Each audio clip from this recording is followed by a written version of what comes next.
Face inside, guys. Toba Tek Singh. So I woke up this morning to some interesting news, and I'll talk about that later. But that brought back memories of this wonderful story that I'd read about this place called Toba Tek Singh, and which was written by Shadat Hassan Manto, who happened to live in Grant Road when he first moved to Bombay. He lived in a place called Arab Gully, in a chawl there initially, then moved to Nagpada, and I think towards the end of moving back from Delhi, he was based out of Baikla. He lived in India up until partition and moved back in 1947, where he spent the remainder of his life up until about 1955, I believe, in Lahore. Um, the story of Toba Tek Singh happens to be one of Manto's notable works as well. And it talks about, the Indo-Pak partition, and it talks about how if, the mental asylums had to sort of move their patients from Pakistan to India and from India to Pakistan, what would that be like? So I believe this is a fictitious work of art by Manto, who himself happened to spend some time in the mental asylum at Lahore. And the story lies between Lahore and Amritsar across the Wagah border. Manto, however, was in the mental asylum because we didn't have any addiction centers back in the day in British India, and all of that fell under the mental health asylum. So Manto, after growing, to become what he was in Mumbai, and not just in Indian poetry and writing, but also his sort of contribution to cinema as well. When he went back to Lahore, he was pretty much an alcoholic. His family tried hard, had a tough time giving up alcohol, eventually succumbing to liver cirrhosis in 1955. So he spent a lot of time at the mental asylum in Lahore, which I believe was the inspiration to the story. And what he talks about is about this one man who is from a place in Pakistan called Toba Tek Singh, and that man has not slept for 15 years. He quite literally just, sleeps very irregularly, and that too for not more than a couple of hours. But he's forever standing, and the only time he takes a bath or dresses up is when his family comes to visit him. And the question he seems to ask when they hear about the partition is, where is Toba Tek Singh? Because the Toba Tek Singh that he grew up in was in Punjab, Pakistan. And why is it that he's been moved? And the style of Manto's writing, if you've read his stories, is very peculiar.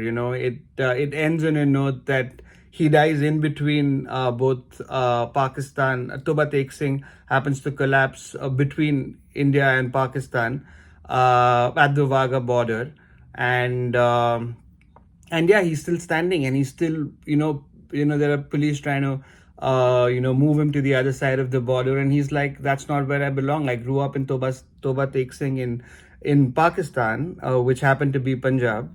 And why is it that I'm being moved? If you'll ever get a chance to read the story, please do. It's in Hindi. It's originally in Urdu, translated in Hindi, and it's available on Audible as well if you want to listen to the story. Very interestingly, when I woke up, I was thinking of Toba Tek Singh because of what's happening with the entire Khalistan movement, and the tension between India and Canada that's brewing. आणि माझा तोबडा directly त्या direction में जात होता कि what happens to people who identify themselves as Indian but are now Canadians, and if the tension brews between these two countries, where do they stand? And also for a lot of Indians who grew up in Punjab, if there was to be a Khalistan, would they ever want to move to Khalistan, or would they be forced to move to Khalistan?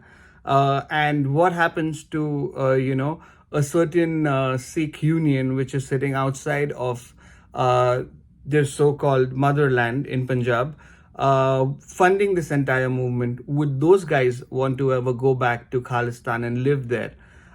Because mere funding isn't going to help. And that's again, my standpoint and what I am thinking at the moment. It's got nothing to do with me taking a political stand. It's just something that I stumbled upon, and this story kind of struck a chord, and I was like, it's important for me to share that, because I fear if something of that sort would happen. I'm not saying this because I'm biased, but I'm saying this purely out of what we've seen to happen with partition, and where these countries have stood post the partition, whether it was Pakistan or Bangladesh, and it's for the world to see.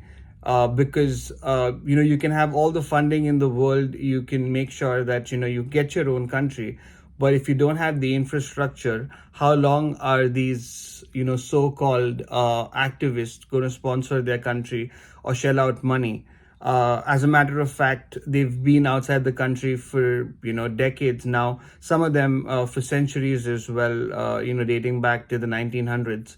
So yeah, I mean, that is Toba Tek Singh in modern day and age. And my connection with that, drawing inferences from Manto's story, who also lived in Grant Road. So sums up everything. And yes, if you like this story, again, it's pretty raw. I couldn't wait but get it out there, because I was like, it's important for me to voice this out to everybody. So I'm doing it right now. The videos will get better. This one's probably about 8 minutes. It'll get crisper to about 4 minutes with a lot of visual effects and things like that. I'm trying to help someone put all these things together for me.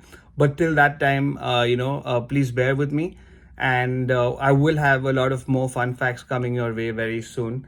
In addition to that, there was a fun fact. The first video that I shot, I went back to a Grant Road in Canada and tried to shoot a fancy video that I was talking about. It didn't happen.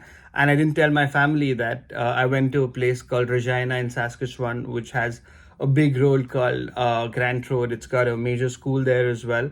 I tried, filming my video there, but didn't happen. So I came back to the hotel room, which was also in that vicinity, and shot the video there. So much for the love of Bombay, so much for the love of Grant Road, where I grew up. Till then, guys, face inside whenever you get the time and ask yourself, Tobra kute challa hai? Ciao.